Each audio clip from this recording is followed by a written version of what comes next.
It took me a long time before I got up the guts to even come here. I'm 60 years old right now, and I only came out when I was 57.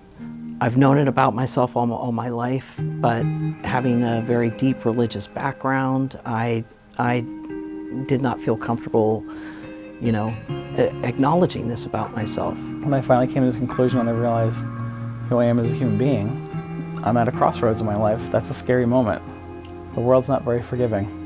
I didn't come out until I was 38 years old because I was so freaking terrified. And at that point, I'm like scared to even leave the house or the car, waiting to go into an appointment. And things shouldn't be like that. People wouldn't be dying because they're so terrified that they'll be outed in their town, that they would rather just die of whatever issues that they have. I started to do some research in my local area. Okay, well, who's a doctor that I can see that can help me?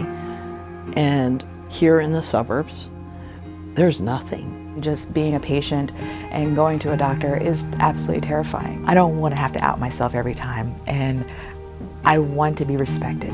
We deserve that.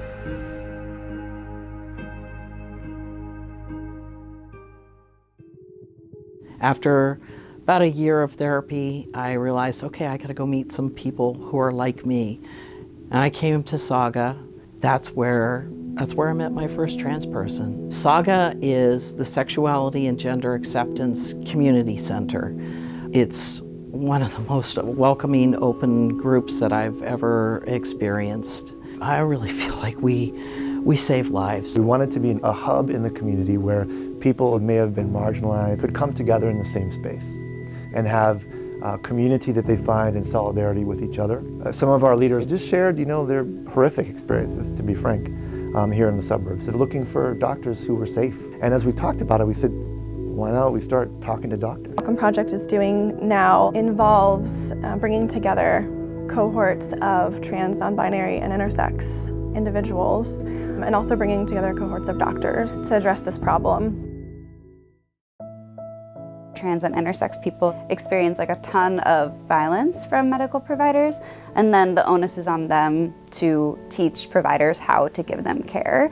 And it's a big reason why trans people don't go to the doctor. We're embarrassed. We don't want to tell anybody. What's the first thing we do? We go on the internet. I've seen a lot of people who are faced with this kind of try to figure it out on their own and do it on their own. And I think that's dangerous because there's not enough education. We started with members of Saga Community Center and their doctors who they felt safe with. And then Dr. Jimmy Ruiz reached out to us and said, what if we fashion our own training program that our LGBT plus cohort creates, and then we work with doctors to make it something also effective in their context? Learning on the part of a clinician does not end with the residency training. It's lifelong. There's a lot of garbage out there. There's a lot of opinions out there. The best part of this collaboration is resources are being generated by an organization that's committed to the community's best interests. Delighted to be with you tonight, to talk about something that really many of you have brought to my attention, the need for greater understanding, awareness about trans and non-binary healthcare. Back in June, there was a panel discussion hosted here at Jefferson Abington to share our experiences from both sides. We share a lot of medical stories, and some of them break your heart. There's no reason why in Montgomery County, Pennsylvania, in the Abington system or any of the hospital systems, that we can't do better. Walking into a waiting room, you have to announce your name. If you haven't changed your name, your legal name, then you've got to say, with a beard, my name is Susan. Then when they call you, they're gonna call you sitting in there with a beard, Susan. You can imagine how that makes you feel. It's horrible. I have horror stories, and specifically ER horror stories of being asked things like, oh, are you going to get the surgery? And I'm like, I am here because I have a rash, and now you're asking me this thing that's very invasive about my body, and I don't know you. What is, quote, the surgery you're referring to? I went to a dentist actually recently, and I had a toothache, but then the conversation turned into, well, how do you identify? What do you mean your pronouns are they, them? You know, I'm already a black person, I'm a fat person, I have this other thing that's now on top of it. You're my dentist. What does this have to do with that? What kind of care am I trying to get? Fix my tooth. You could just come out and use your last name, and they refuse to, and they want to out you in the middle of the office, causing a situation where you have to walk out with people that are homophobic or transphobic and following you out to your car in the parking lot. I've had that happen. Doctors not knowing the proper amount of testosterone that I should be on, just handing me needles and taking them home and being like, here, figure it out.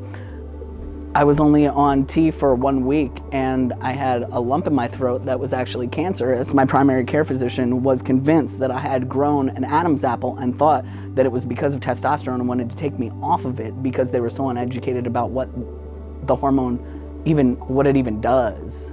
Like, it's insane, where you should be terrified to go to your own primary care provider.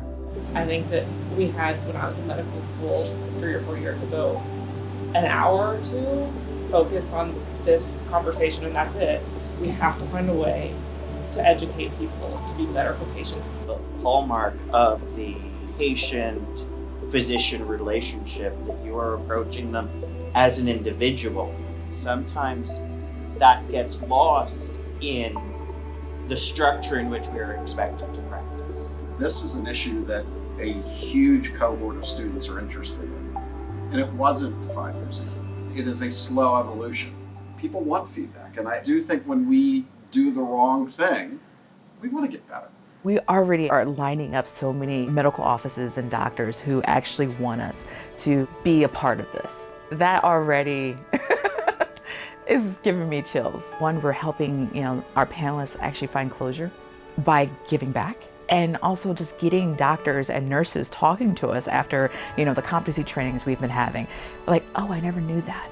Oh, I'm questioning myself. Oh, I never knew I could have pronouns. I was lucky. I was sitting in the chair with my hoodie on. She walks in and they're calling me by my chosen name. It looks like everything should be fine today. Are you okay with getting the hormones? I said, yeah. I just want to be curled up in this little ball. She goes, okay. Well, my last question is, how did you plan to celebrate today? It was the first time anyone really acknowledged me for who I really was. I took that as an obvious sign. I must be in the right place, right time. I hope they start to incorporate this kind of awareness in schooling. We have some amazingly courageous people who are willing to be asked questions that are difficult questions, that doctors and nurses and other medical professionals just want to know, and they're afraid to ask. My hope remains that the impact will be that no matter what an individual's gender identity may be, that they are comfortable going to a provider. I want all people to connect with gender in a more interesting and deconstructed way, because I think then everyone gets freer. I so want things to be easier for younger trans people. I don't want them to wait until they're 57, and I want to make it as easy as possible for them. I guess the last message I would want to give is just meet me, meet me as a person. I'm a person, and I think we'll get along just fine.